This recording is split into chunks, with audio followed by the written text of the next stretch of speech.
Hello दोस्तों, आप सबका स्वागत है मेरे इस यूट्यूब के चैनल पर। इस चैनल पर हम आपको खूब सारी मज़ेदार कहानियाँ सुनाते हैं। हाँ, मुझे पता है आप सब में से कुछ लोगों ने तो कुछ कहानियाँ सुनी भी हैं और जिन्होंने नहीं सुनी है वो मेरे चैनल को सब्सक्राइब ज़रूर कर लें, क्योंकि मैं खूब मज़ेदार कहानियाँ खूब मज़ेदार तरीके से सुनाना पसंद करती हूँ। तो आज जो कहानी मैं आपके लिए लेकर आई हूँ वो बहुत ख़ास कहानी है। यहाँ तक कि वो इतनी ख़ास और इतनी पुरानी है कि वो मैंने अपने बचपन में भी सुनी थी। और आप जानते हैं, इस कहानी की मज़ेदार बात ये है कि इस कहानी को बहुत सारे लोगों ने अपने-अपने वर्जन्स में लिखा है और बहुत सारे लोगों ने इसके कई अलग-अलग तरह के चित्र भी बनाए हैं। तो मैंने सोचा अगर ये कहानी इतनी ख़ास है तो क्यों ना इस कहानी को मैं भी एक बार सुनाकर आप तक पहुँचाऊँ। तो चलिए कहानी शुरू करते हैं। आज की हमारी कहानी है मोची और जादुई बोने। ये कहानी शुरू होती है मोची की एक छोटी सी दुकान पर। अंधेरा है, रात का समय है और मोची अपनी बीवी के पास जाकर बड़ा उदास होकर बोलता है कि मुझे लगता है कि शायद ये दुकान हमें बंद करनी पड़ेगी। पत्नी कहती है कि क्यों क्यों बंद करनी पड़ेगी? मोची उसे कहता है कि देखो तो, हमारे पास सिर्फ एक जूता बचा है और सिर्फ 2 जूतों का चमड़ा बचा है।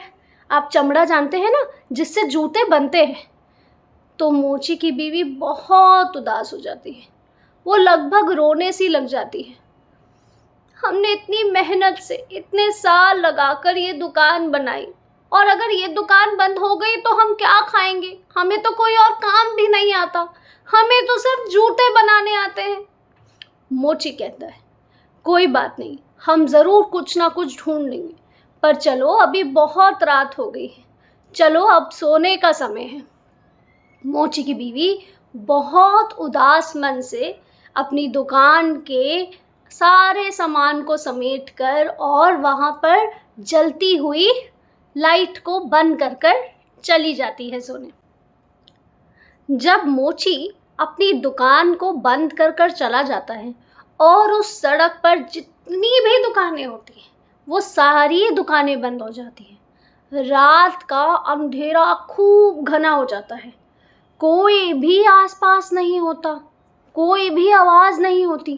तभी मोची की दुकान में पुटक पुटक पुटक करके आवाज़ें आने लगती हैं और ठिश की आवाज़ से कोई मोमबत्ती भी जला देता है और आवाज़ आती है, अरे तुम क्या कर रहे हो?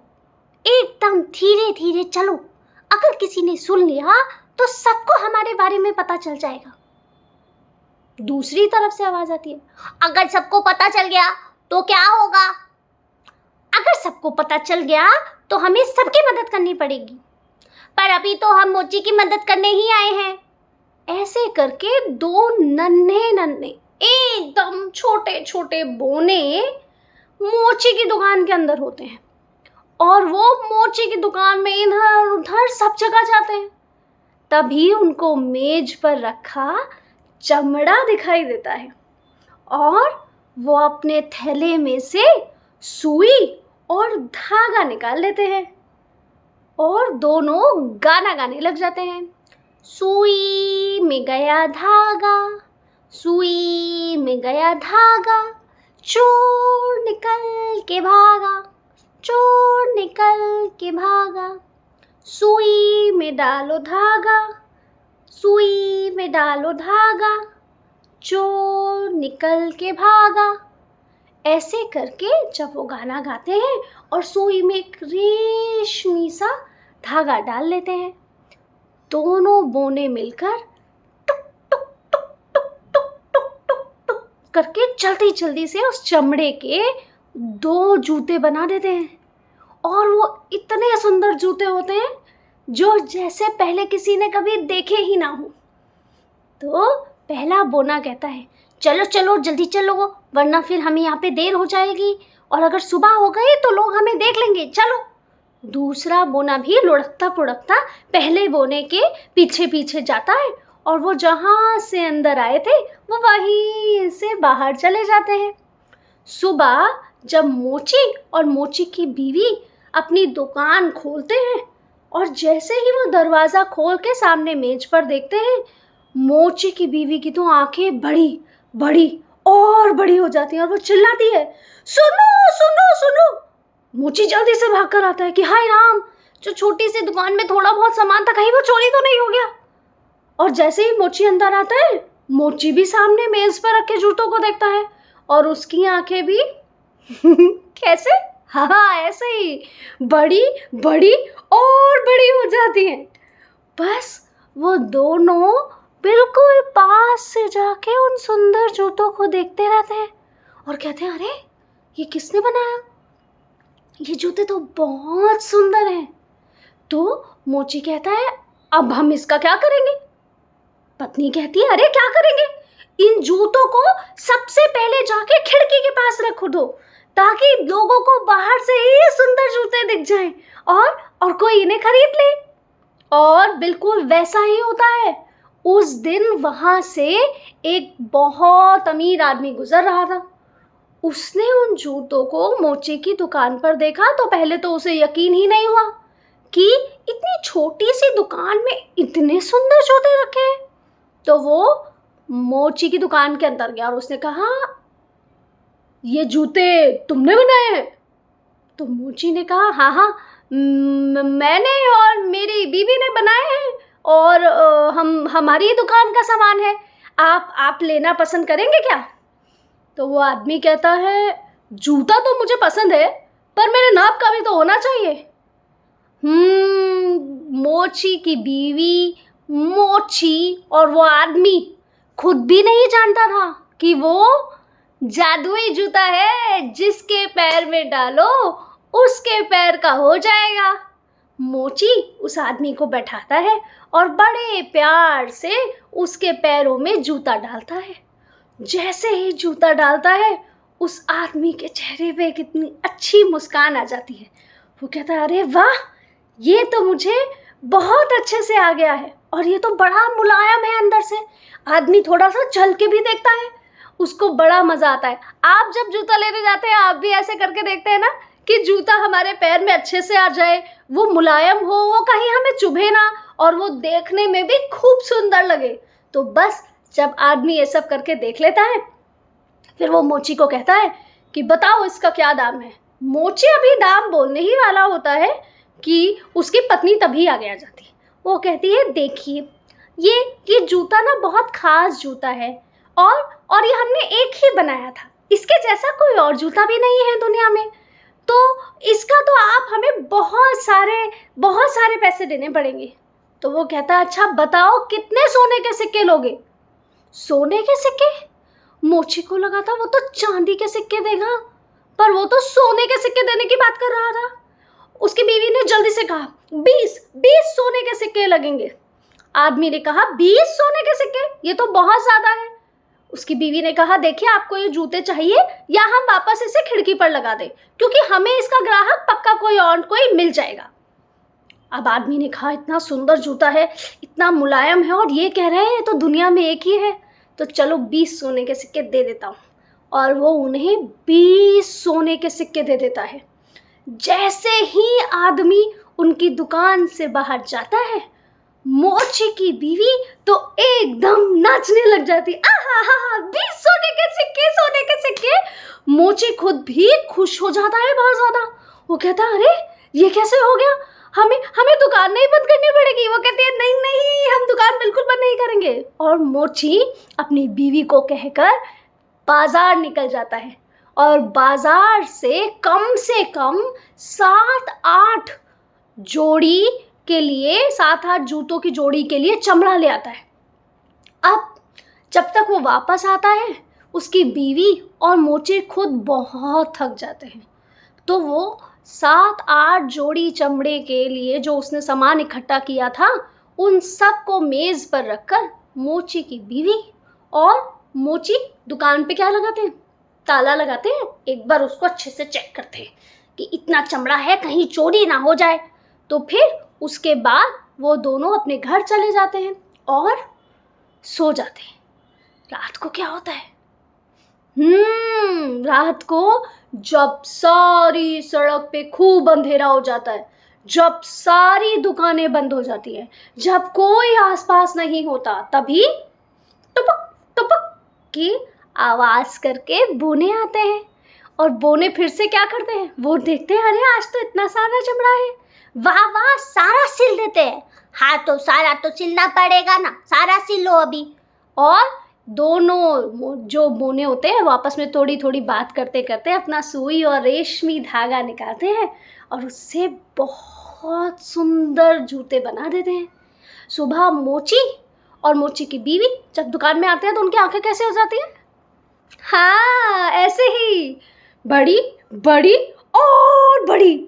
और फिर वो देखते हैं इतने सुंदर जूते, बहुत सुंदर जूते। इतने सुंदर जूते तो उन्होंने कभी भी नहीं देखे, कहीं भी नहीं देखे। और बस वो सारे जूते वो अपनी दुकान की खिड़की पर लगा देते हैं। उन्हें पता नहीं होता कि उस दिन वहां से राजा की सवारी जाने वाली है।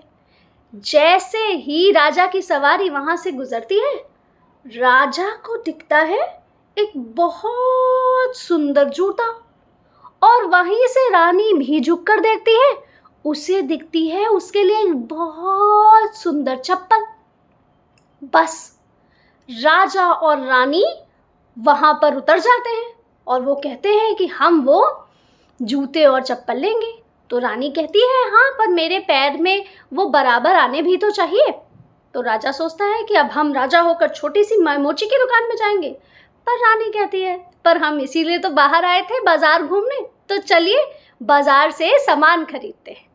राजा और रानी मोची की दुकान में घुस जाते हैं और जैसे ही मोची राजा और रानी को देखता है वो तो घबरा ही जाता है। उन्हें लगता है महाराज महाराज आप यहाँ? तो राजा कहता है ये दुकान आपकी है? वो कहता है हाँ मेरी है, बहुत पुरानी है, मेरे दादा की दुकान थी और इसमें हम कोई बेईमानी नहीं करते, हमने कोई सामान नहीं चुराया। तो राजा कहता है अरे नहीं नहीं, हम आपको परेशान करने या दंड देने नहीं आए, बल्कि हम तो आपसे जूते लेने आए हैं। अब मोची की बीवी बहुत खुश हो जाती है। वो कहती है हाँ रानी साहिबा आप बैठो, मैं आपको जूते पहना कर दिखाती हूँ। और वो उन जूतों में से जो 3-4 जोड़ी जूते थे वो रानी के पैर में डालती है। आपको क्या लगता है जूते रानी के पैर में बराबर आ जाएंगे? हाँ क्योंकि वो तो जादुई जूते हैं ना। राजा और रानी के पैर में जूते एकदम बराबर आ जाते हैं। वो 8 के 8 जूते खरीद लेते हैं और मोची को 100 नहीं बल्कि 200 सोने के सिक्के देते हैं। इतने सारे सोने के सिक्के तो मोची और मोची की बीवी ने कभी नहीं देखे थे। जब राजा और रानी चले जाते हैं और मोची की बीवी और मोची बैठकर वो सोने के सिक्के गिनते हैं, तब मोची की बीवी कहती है कि देखो हमारी मदद तो कोई कर रहा है, पर देखना तो पड़ेगा ना कि कौन कर रहा है। और ये जो हमने इतनी सारी चीज़ें कमाई हैं, इतने सारे सोने के सिक्के हमारे पास आए हैं, इसमें से कुछ हिस्सा तो उनको भी जाना चाहिए जिन्होंने ये असली में ये जूते बनाए हैं। मोची को बात पसंद आ जाती है, कहता हाँ तुम सही कह रही हो।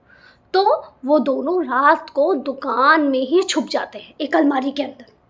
और जब दुकान में अंधेरा हो जाता है और इस बार बस मोची और मोची की बीवी घर नहीं जाते, वो अंधेरा करके दुकान बंद करके खुद भी दुकान के अंदर बंद हो जाते हैं। पर जब रात को अंधेरा होता है, पूरी सड़क खाली होती है, कोई नहीं होता, तो फिर से क्या होता है, बोने टुपुक टुपुक करके बोने आते हैं और देखते हैं कि वाह मेज पर तो आज बहुत सारे रंग का अलग अलग रंग का चमड़ा रखा होता है। तो वो बहुत खुश हो जाते हैं। वो फिर से अपना सुई और रेशमी धागा निकालते हैं और उनसे जूते बनाना शुरू करते हैं। ये देखकर मोची और उसकी बीवी हैरान रह जाते हैं। अगली रात उन बोनों को शुक्रिया करने के लिए मोची की बीवी और मोची उन बोनों के लिए सुंदर सुंदर छोटी छोटी जो ड्रेस थी, जो छोटे छोटे कपड़े थे, वो वहाँ मेज़ पर चमड़े के साथ साथ रख देते हैं। तो जब मोची और मोची की बीवी फिर से अलमारी में छुप जाते हैं और जब बोने आते हैं टुपुक टुपुक करके तो वो मेज़ पर जाते हैं कि आहा चमड़ा, हम फिर से इसके जूते बनाएंगे। बट जैसे ही वो चमड़ा उठाने लगते हैं, उनके नन्हे हाथ देखते हैं कि चमड़े के साथ साथ कुछ नन्ही नन्ही पोशाक भी रखी थी। तो पहला जो बोना होता है वो कहता है, अरे मुझे लगता है ये वो गलती से भूल गए हैं।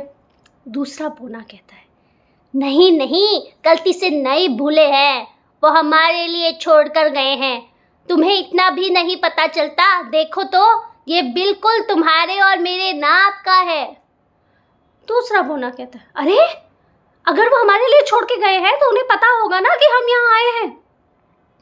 दूसरा बोना कहता है, अगर उन्हें पता भी है तो भी उन्होंने किसी को नहीं बताया और उन्होंने हमें पकड़ा भी नहीं, बल्कि वो तो हमारे लिए ये सुंदर सुंदर पोशाक रख कर गए हैं। तो तुम चुपचाप इसे पहन क्यों नहीं लेते? पहले बोने को दूसरे बोने की बात सही लगती है। वो डरता डरता पोशाक उठाता है और पहन के देखता है तो पोशाक उसे पूरी आ जाती है। दूसरा बोना भी पहन के देखता है तो पोशाक उसे पूरी आ जाती है और दोनों बोनों को बहुत मज़ा आता है। वो रात को वहाँ पर नई पोशाकें पहनकर नाचते हैं। मोची की दुकान में जो शीशा रखा होता है उसमें जाकर कुर्सी पर चढ़कर अपने आप को बार बार देखते हैं और खूब लड़ते हैं कि उन दोनों में से सुंदर ज़्यादा कौन लग रहा था। और जब उनकी ये सारी मस्ती ख़त्म हो जाती है तो वो जल्दी से अपने बैग में से क्या निकालते हैं, थैले में से वो निकालते हैं उनका सुई और रेशमी धागा और जल्दी से जूता सिल देते हैं। ऐसे ही उस मोची की दुकान में बहुत समय तक वो बोने आते रहते हैं और उनके लिए जूता सिल देते हैं। और एक बार मोची की बीवी और मोची के कहने पर वो बोने उन्हें वो बहुत सुंदर जूते सिलना भी सिखा देते हैं। और बस मोची फिर दोबारा कभी गरीब नहीं होता और बोने दूसरी जगह निकल जाते हैं किसी और की मदद करने। तो ये थी कहानी बोनो और मोची की। मुझे उम्मीद है कि ये कहानी आपको पसंद आई। अगर आपको ये कहानी पसंद आई तो इस वीडियो को ज़रूर लाइक करें, इसको दूसरों के साथ शेयर करें। और मैं आपको ये भी कहना चाहूँगी कि जो भी कहानी आप सुनते हैं वो कहानी किसी ने लिखी है, उस कहानी का अपना वर्जन आप कभी भी लिख सकते हैं, सुना सकते हैं। तो अपनी कहानियाँ बनाते रहें, आप जो कहानियाँ सुनते हैं उन्हें अपने हिसाब से बदलते रहें और कहानियों का मज़ा लेते रहें और मुझसे मिलने वापस आते रहें। मैं आपसे फिर से मिलूँगी एक कहानी लेकर। अभी के लिए अलविदा।